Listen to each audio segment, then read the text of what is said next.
Assalamualaikum warahmatullahi wabarakatuh. Bismillahirrahmanirrahim. Hamdan wa syukran lillah, la hawla wa la quwata illa billah, amma ba'du. Para sahabat channel Songorai Barokah yang dirahmati Allah, sholat adalah tolak ukur kita di dalam melaksanakan kehidupan sehari-hari. Bahkan dalam sebuah hadisnya Rasulullah SAW menyampaikan, apabila sholat kalian baik, maka semua amal perbuatan kalian itu menjadi baik. Tentunya kita harus menjaga yang namanya sholat ini, karena ini adalah sebuah kebutuhan bagi kita. Kali ini Al-Fakir akan menyampaikan tentang sholat lihurmatil wakti, serta tata cara dan sebab-sebab waktunya dan ketentuannya. Sholat merupakan ibadah paling sakral dalam Islam untuk mendekatkan diri kepada Allah. Di dalamnya terdapat beberapa ketentuan yang sangat detail.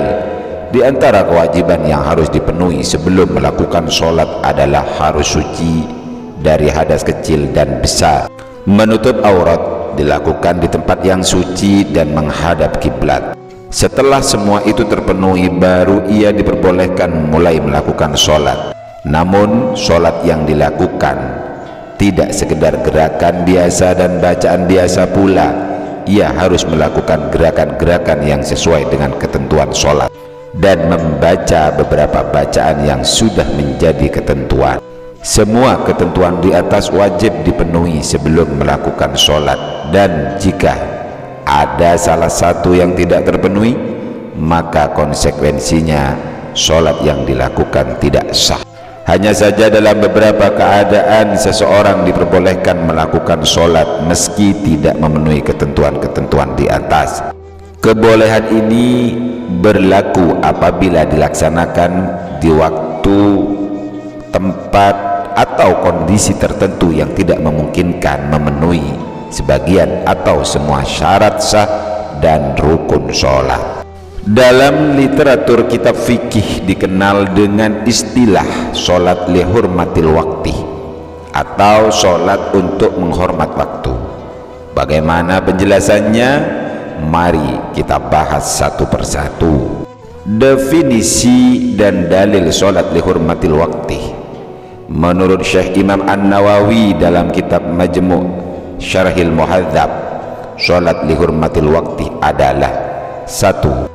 Sholat yang dilakukan ketika tidak menemukan dua media bersuci, yaitu air dan debu, sedangkan waktu sholat sudah masuk.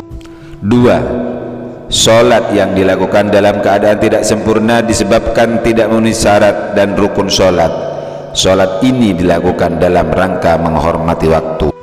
Imam Al-Qulyubi dalam satu masterpiece-nya menyampaikan salah satu riwayat yang menjadi dalil dibalik diwajibkannya sholat bagi orang-orang yang tidak menemukan media bersuci atau tidak bisa menyempurnakan rukun dan syarat sahnya sholat.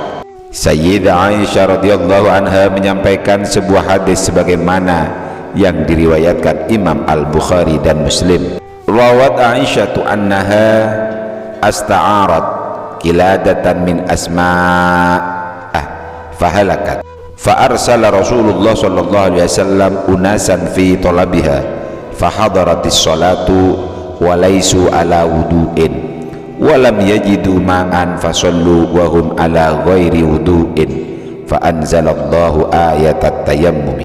Sayyidah Aisyah radhiyallahu anha meriwayatkan bahwa ia pernah meminjamkan kalung kepada Asma, kemudian kalung itu hilang. Maka Rasulullah SAW mengutus seorang untuk mencarinya. Setelah kalung itu ditemukan, datanglah waktu sholat, sedangkan ia dalam keadaan tidak mempunyai wudhu dan tidak menemukan air untuk berwudhu. Akhirnya mereka pun mengerjakan sholat tanpa wudhu. Setelah kejadian itu Allah menurunkan ayat tayammum.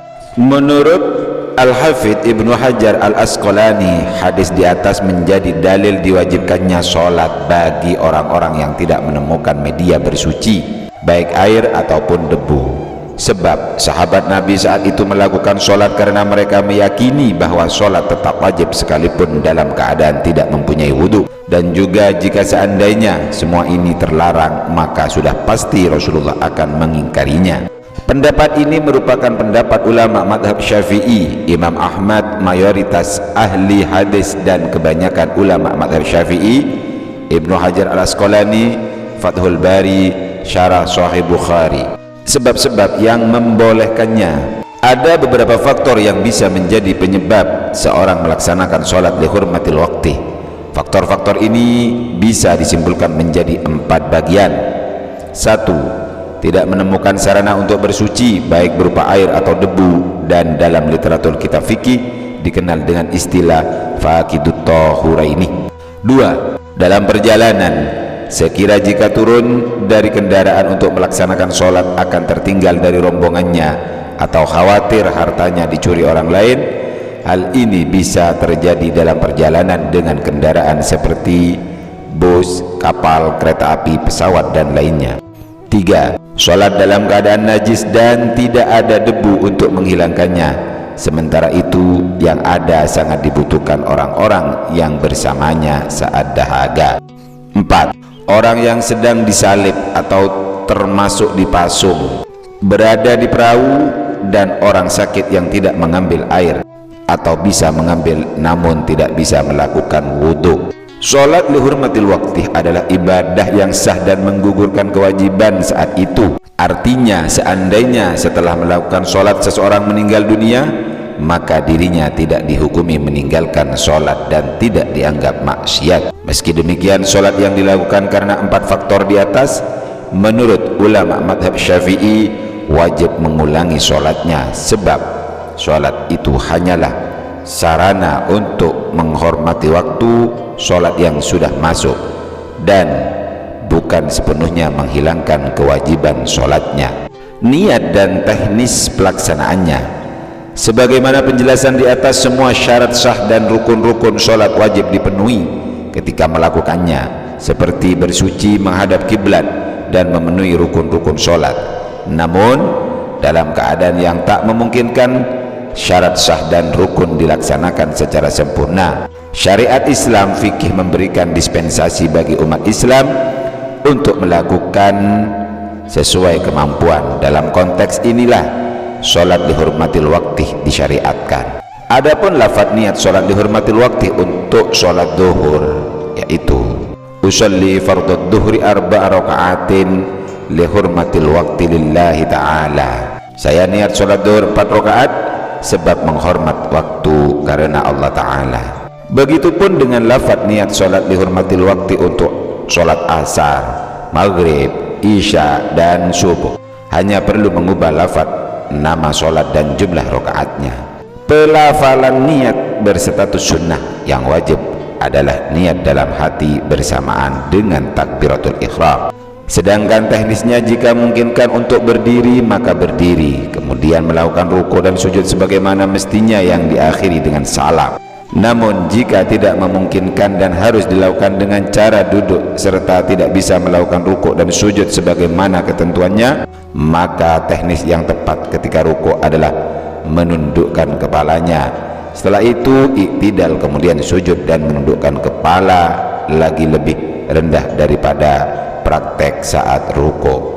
Sholat lihurmatil waqti pada umumnya terjadi ketika sedang bepergian, misalnya saat menaiki kendaraan, bus, kereta, kapal, dan lainnya.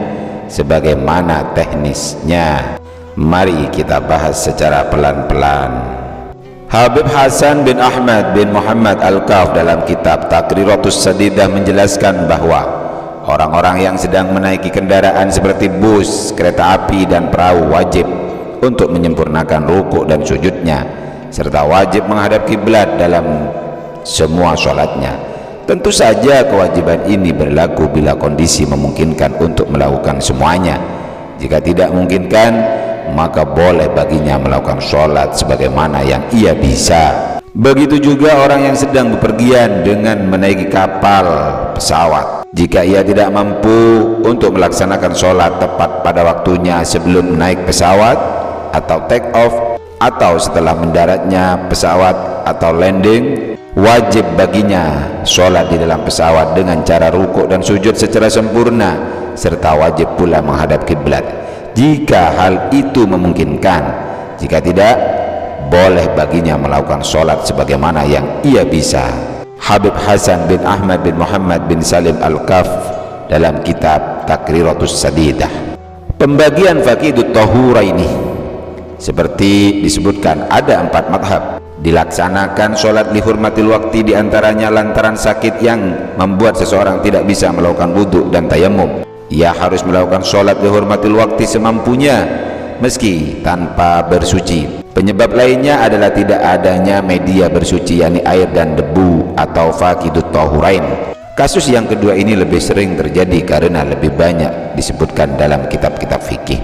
Faqidut tahurain terbagi menjadi 2 bagian. 1. Faqidut tahuraini tanpa hadas besar, dan 2. Faqidut tahuraini disertai hadas besar. Faqidut tahuraini yang pertama harus membaca bacaan yang menjadi rukun dalam sholat seperti surat takbiratul ihram, surat al-fatihah, sholawat dan salam yang pertama. Juga diperbolehkan baginya untuk membaca bacaan sunat dalam sholat seperti membaca surat pendek setelah membaca al-fatihah dan bacaan sunat lainnya.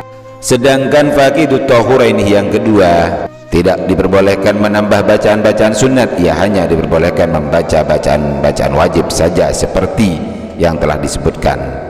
Semua ini bisa terjadi apabila seorang dalam keadaan hadas besar dan tidak menemukan 2 alat bersuci, air dan debu, sedangkan waktu sholat sudah masuk. Saat itu tidak memungkinkan baginya untuk mencari alat bersuci. Imam Ibnu Hajar Al-Haytami Tuhfatul Muhtaj fi Syarhil Minhaj, menurut Syekh Mustafa Al-Bugha, faqidut tahurain bisa terjadi disebabkan beberapa keadaan, yaitu orang yang dipenjara, dipasung sehingga tidak bisa bergerak dan tidak bisa wudhu dan tayamum, orang sakit yang badannya dijejali selang infus atau peralatan medis lainnya yang jika dilepas akan membahayakan keselamatan dirinya, dalam kendaraan seperti pesawat tidak bisa bersuci dan tidak ada media bersuci, air dan debu, atau ada tapi tidak bisa melakukan sholat dengan sempurna seperti tidak bisa menghadap kiblat, tidak sempurna rukuk dan sujudnya. 3. Keadaan di atas diwajibkan untuk melakukan sholat bihurmatil wakti. Ia harus mengerjakan sholat sebagaimana yang ia mampu. Jika masih mampu untuk mengerjakan rukun-rukunnya, maka harus dikerjakan. Namun jika tidak bisa, maka sholat semampunya. Syariat Islam atau fikih menoleransinya disebabkan keadaan yang tidak memungkinkan. Waktu sholat lihurmatil wakti. Sholat lihurmatil wakti mempunyai waktu sebagaimana waktu sholat wajib yang sedang dihadapi. Misalnya sholat lihurmatil wakti pada waktu zuhur, maka waktu yang bisa digunakan untuk mengerjakan sholat lihurmatil wakti adalah semua waktu zuhur. Namun waktu yang dibenarkan untuk melakukan sholat yang satu ini di awal atau justru di akhir waktu. Syekh Nawawi Banten dalam kitab Nihayatuz Zain menjelaskan bahwa sholat lihurmatil wakti dilaksanakan pada akhir waktu, sebab jika dilakukan pada awal waktu masih ada kemungkinan untuk menemukan sarana bersuci, yakni air dan debu. Hal itu bisa terbukti dengan sampainya tujuan atau ketika sedang bepergian, atau berhentinya kendaraan ketika tujuan sudah sampai, atau pada pertengahan waktu kendaraannya berhenti, dan saat berhenti menemukan air, maka ia harus melakukan sholat dengan sempurna meski sebelumnya sudah melakukan sholat lihurmatil wakti. Oleh karenanya menurut Syekh Nawawi Banten, sholat lihurmatil wakti hendaknya dilakukan pada akhir waktu sholat, kecuali harapan untuk bisa melakukan sholat dengan sempurna sudah tidak ada meski di akhir waktu. Maka dalam hal ini diperbolehkan baginya melakukan sholat bihurmatil wakti di awal waktu sholat. Misalnya perjalanannya masih sangat jauh dan kendaraan yang ditumpangi tidak akan berhenti, atau dalam keadaan sakit yang sudah tidak bisa menyempurnakan syarat dan rukunnya. Syekh Nawawi, Banten di Hayatuz Zaid. Perihal kewajiban mengulangi sholat lihurmatil waktu yang dilakukan dalam kendaraan seperti bus, kereta, kapal, dan pesawat setidaknya bisa dibagi menjadi dua bagian. Satu, dilakukan dengan menyempurnakan ruku, sujud, dan menghadap kiblat. Dua, dilakukan tanpa menyempurnakan ruku, sujud, dan tidak menghadap kiblat. Untuk praktek yang pertama, tidak diwajibkan bagi orang yang bepergian menggunakan bus, kereta, dan kapal untuk mengulang i'adah sholat yang dilakukan dengan cara demikian. Namun diwajibkan bagi orang-orang yang menaiki pesawat, sebab posisi pesawat tidak menetap atau tidak bersentuhan di atas tanah. Sedangkan untuk praktek sholat yang kedua, para ulama sepakat tanpa terjadi perbedaan pendapat bahwa wajib hukumnya mengulang sholatnya. Habib Hasan Al-Kaf, Takriratus Sadidah. Kewajiban mengulang sholat juga berlaku bagi tiap sholat dihormatil waktu yang tidak menemui poin rukun dan syarat sah lainnya secara sempurna. Semisal dilakukan dengan membawa najis atau dalam kondisi berhadas tanpa wudhu atau tayamum. Imam Mawardi dalam kitab Al-Hawiyul Kabir mengatakan bahwa ada dua kondisi kapan sholat i'adah itu dilakukan. Pertama, dilakukan ketika menemukan air, bukan debu. Hal ini bagi orang yang melaksanakan sholat dihormatil waktu disebabkan tidak adanya media bersuci, air dan debu, seperti dalam keadaan musafir atau mukim namun tidak menemukan dua media tersebut. Kedua, dilakukan ketika sembuh atau alasan lainnya. Hal ini bagi orang yang melakukan sholat dihormatil waktu disebabkan sakit dan tidak bisa melakukan sholat wajib dengan menyempurnakan syarat dan rukunnya. Adapun teknis sholat i'adah adalah sebagaimana sholat biasa dengan niat yang sama. Ia hanya mengulanginya kembali tanpa ada perubahan, mulai dari niat bacaan dan gerakan-gerakan sholat. Syekh Abu Bakar Syato Ad-Dimyati, I'anatut Talibin. Hal ini berlaku baik sholat i'adah itu dilakukan di luar waktu sholat atau qada maupun masih dalam waktunya ada.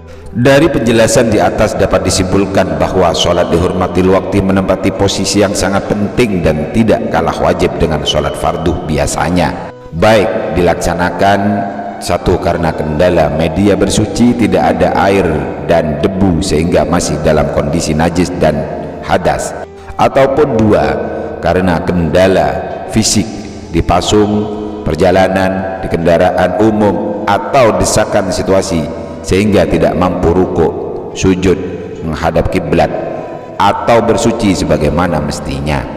Sholat dilakukan dengan sempurna, mungkin syarat dan rukunnya tidak asal-asalan, dan syariat memberi toleransi pada syarat dan rukun yang memberatkan atau bahkan mustahil dilakukan secara sempurna.